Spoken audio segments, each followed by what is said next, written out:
Alright guys, let's talk about what's been blowing up around the Green Bay Packers over the last couple of days. The internet went full meltdown mode after Ed Policy, the incoming Packers president, had his first sit-down with the local media. And you know how it goes, people hear a few words out of context, social media grabs a snippet, and next thing you know everyone's screaming that the Packers are packing their bags and moving out of Green Bay. But let me just say this loud and clear before we dive into the weeds, that's not happening. Not now, not anytime soon, not in this lifetime. Here's the deal, Ed Policy did meet with reporters. And yes, he said some things that raised eyebrows. There's one particular phrase that sent people over the edge. He talked about the 3 core tenets that will guide his leadership. And one of them was, brace yourselves, keeping the Packers in Green Bay. I know, right? Just hearing that makes people's blood pressure spike. But let's take a breath and actually think about what that means. This wasn't some ominous warning.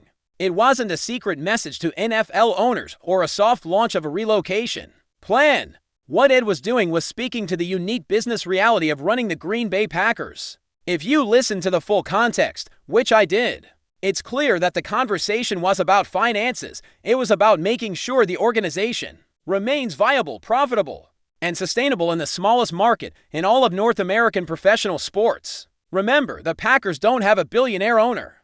There's no deep-pocketed individual ready to eat tens of millions of dollars in losses just to say he owns a football team. There's no one willing to fund a vanity project because it looks good at cocktail parties. This is a publicly owned franchise. The fans own shares. But let's be real, those shares aren't bringing in emergency cash when times get tight. So what does that mean? It means Green Bay has to hustle harder than almost every other NFL franchise just to stay competitive off the field. They've got to squeeze every penny out of every square inch of Lambeau Field. That's why you see them building the Titletown district with restaurants, apartments, and entertainment venues. That's why they're expanding the stadium, adding more suites, more club seating, more specialty dining experiences. That's why they're fighting to host major events like the NFL Draft. Every one of these moves is about revenue streams. It's about keeping the lights on and proving to the league year after year that football can thrive in a town that would barely register as a suburb in most NFL cities.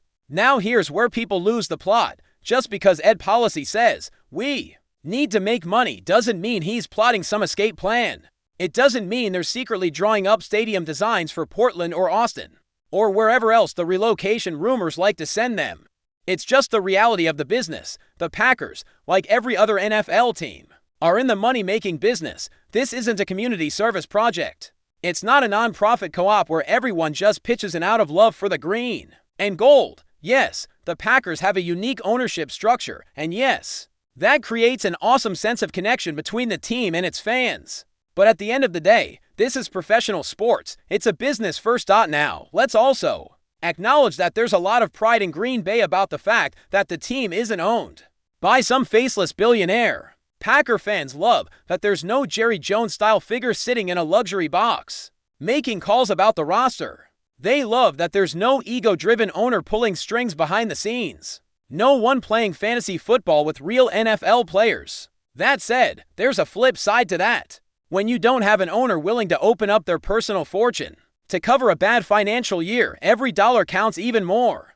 Every business decision matters that much more. And that's exactly the kind of environment that Ed Policy is stepping into. If you really dig into what he said, Ed was emphasizing the importance of growing revenue streams, of keeping the organization financially healthy. He talked about how Mark Murphy, the outgoing president, did a phenomenal job building that financial stability under Murphy. The Packers built up hundreds of millions of dollars in reserve funds. That's not just sitting there for fun, it's there to show the NFL that the team is financially solvent, that football works in Green Bay, and that the franchise is viable for the long term. And let me be blunt here, if the NFL ever felt that the Packers couldn't make money in Green Bay, there would be real conversations at the league level about relocation. That's not conspiracy theory, that's just how professional sports works. The NFL doesn't tolerate long-term money losers. Other owners aren't going to prop up a franchise that can't stand on its own financially, especially not one that doesn't have an individual owner to fight for it in those league meetings. The Packers have to prove their worth every single year. That's the burden that comes with being the smallest market team in a multi-billion-dollar league. But again, just because policy talked about financial responsibility and revenue growth doesn't mean the moving trucks are being gassed up. It just means that the new president understands exactly what this job is about. His number one job is to keep the team profitable. And guess what? That's not unique to Green Bay. Every team president in the NFL has that same responsibility. It's just more delicate in Green Bay because of the unique ownership situation now. Shifting gears a bit, Ed Policy also touched on the football side of things. And this is where it gets even more interesting. There's been some chatter about the relationships between the front office, the coaching staff, and the football decision makers. Policy mentioned wanting to increase the time and frequency of meetings between those groups. And of course, that got people talking. Some took that to mean there's a communication problem between head coach Matt LaFleur and general manager Brian Gutekunst. Some took it as a sign that Policy wants to come in and shake up the football ops department. But let's slow down again and think critically here. There's no concrete evidence that communication is bad right now. In fact, by all public accounts, LaFleur and Gutekunst have been on the same page for years. We've seen a consistent vision in how this roster has been built, whether it's the draft strategy, free agency moves, or even the transition away from Aaron Rodgers. The head coach and general manager seem remarkably aligned. They've navigated some big challenges together, and there's no reason to believe that relationship is suddenly strained. What Policy seems to be saying is that more communication can't hurt. And honestly, that's true in almost any organization. More regular meetings, more face-to-face time, more opportunities to hash things out. That's how you build trust and alignment. It doesn't mean there's a crisis behind the scenes. It doesn't mean Policy is about to start making roster decisions or micromanaging football strategy. He's not a football evaluator. He's a business executive, and a smart one at that. This isn't corporate America, where a new CEO comes in and clears house just to make a statement. This is the Green Bay Packers, a team that's prided itself on stability for decades. Think about it. Since the early 1990s, the Packers have had only a handful of head coaches and general managers. You had Mike Holmgren, then Mike Sherman, then Mike McCarthy, and now Matt LaFleur. On the GM side, it's been Ron Wolf, Ted Thompson, and now Gutekunst. That's continuity. That's organizational stability. It would make zero sense for Policy to walk in and start flipping tables just for the sake of showing authority. Also, let's not forget Ed Policy's background.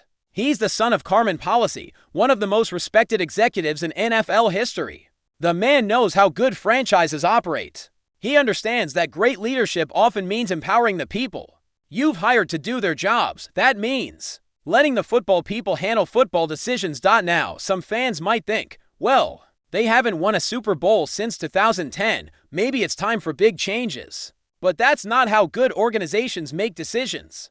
You don't get your front office or coaching staff just because you're in a championship drought. The NFL is a league of parity. Only one team wins it all each year, and there are 31 others trying just as hard. And look, I get the fan frustration.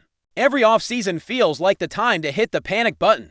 Every playoff miss feels like a reason to fire someone, but stability matters. Cohesion matters. The connection between LaFleur and Gutekunst seems strong. There's a shared vision for how this team is built and where it's going. Policy's comments about increasing meeting frequency. That's not about fixing something broken. It's about enhancing what's already working. It's about making sure that everyone involved feels heard and informed. If anything, it's a proactive step. It's the kind of move you make when you want to fine-tune communication, not overhaul it. And let's be real, unless we get some serious reporting from inside the building that there's dysfunction behind the scenes, there's no reason to assume there's a problem. Right now, this feels like people outside the organization making a mountain out of a molehill. But before we continue, don't forget to subscribe to our channel and hit the like button on this video. Your support helps us keep bringing you the latest updates on the Green Bay Packers. And don't forget to share your thoughts on the news in the comments below. Green Bay, Wisconsin, in a move that could send shockwaves through the NFL. Speculation is heating up around the possibility that Buffalo Bills franchise quarterback Josh Allen is set to join the Green Bay Packers. While nothing has been confirmed officially, insiders close to the situation suggest that the deal is all but done. A seismic shift that has left Bills Mafia in absolute turmoil and Packers fans buzzing with excitement. Whispers began circulating earlier this week when Allen was reportedly spotted dining with members of the Packers front office during a private meeting in Milwaukee. While this alone could be chalked up to coincidence, the chatter only intensified after Allen's social media activity revealed subtle nods to Wisconsin, including a cryptic Instagram story featuring a green and gold cap resting on what many believe to be Lambeau Field turf. Sources around the league are hinting that Green Bay may have quietly worked out a stunning trade package, banking on Allen to be the long-term successor to Aaron Rodgers' legacy, a dream scenario for a franchise hungry to return to Super Bowl contention. What this means for Jordan Love remains unclear, but the idea of Allen under center in Green Bay has already ignited fierce debate across sports talk radio and online forums. Meanwhile, Bills fans are reeling. The idea of losing a homegrown superstar, one who carried the team through multiple playoff runs and became the heart and soul of Buffalo, feels like a betrayal to many. The team's front office has remained tight-lipped, issuing no comments amid the rising storm of fan speculation and media frenzy. Of course, this could all be smoke, the kind of off-season drama that keeps the NFL alive during the quiet months. Still, where there's smoke, there's often fire, and right now, the idea of Josh Allen in green and gold isn't just a wild rumor, it's starting to feel real. That's it for this update. If you enjoyed the video and want to keep receiving exclusive news about the Green Bay Packers, please subscribe to our channel and give this video a like. We always look forward to hearing your comments and opinions. See you in the next video.